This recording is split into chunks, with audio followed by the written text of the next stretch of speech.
You've probably seen animations like these everywhere. Logo construction grids, pins following paths, technical measurements. They're especially popular in branding and identity motion right now.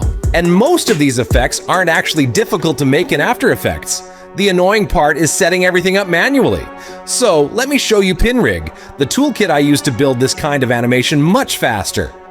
You can download it on this website, and I'll leave a link in the description as well. Let's start with probably the main feature, pins.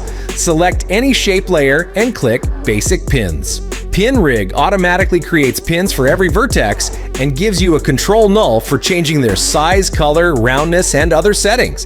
If you need more visuals, use Bezier pins instead, and you'll get handles that follow the actual Bezier handles of your path.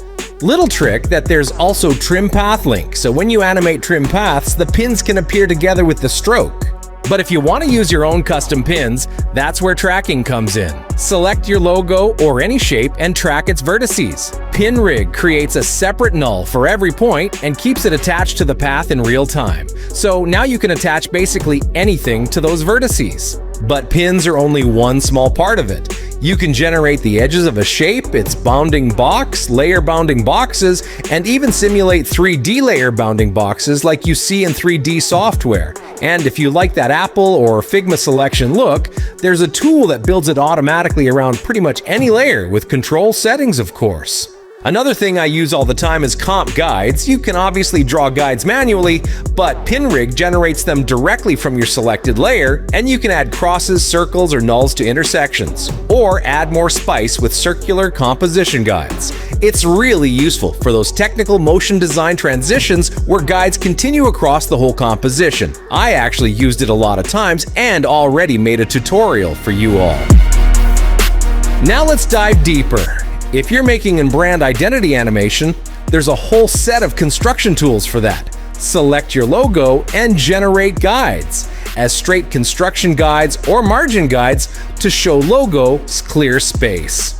So instead of spending time manually recreating those logo construction diagrams, you already have a base that follows the actual artwork with real-time analyze. We can also add measurements. Not really useful, but gives more interesting look to visuals. You can display edge lengths, vertex coordinates, Bezier coordinates, and vertex angles. I really like these for more technical identity animations, especially when you want the design to feel like you're showing how the logo was actually constructed rather than adding random numbers around it. Text, or I would rather say typography, has its own tools too. You can take a font and automatically generate the entire font family, all styles, only regular or only italic. Also generate typography guides for things like the baseline, X-high, and may other font measurements. One of my favorites is weight morph, which lets you build animations between different font weights, like this one here. For finishing details, PinRig also includes some pre-saved textures. They're simple, but I use them pretty often for backgrounds, so it saves me some time. But one of the more useful features if you use PinRig regularly is Workflows tab. Let's say every time you animate a logo, you add pins, measurements, a specific PinRig settings style, and a couple of other effects. Instead of rebuilding that setup every time, you can save the complete workflow and apply all of those tools again as a single action. There are also a bunch of smaller workflow features. You can bake effects into regular keyframes, separate individual groups into their own layers, but talking about all these features would take a long time. So let me show you customization, because I know everyone loves aesthetic setup. You can change the UI colors and scale, choose whether cards show icons, names, or both, and do the same thing with tabs. So if you only use a small part of the plugin, you can keep the interface pretty minimal. So yeah, PinRig isn't really one specific effect. It's more like a toolkit for logo animation, typography, branding, and identity motion inside After Effects. A lot of the things you're seeing in these references can absolutely be built manually, and that's actually how most of them work underneath.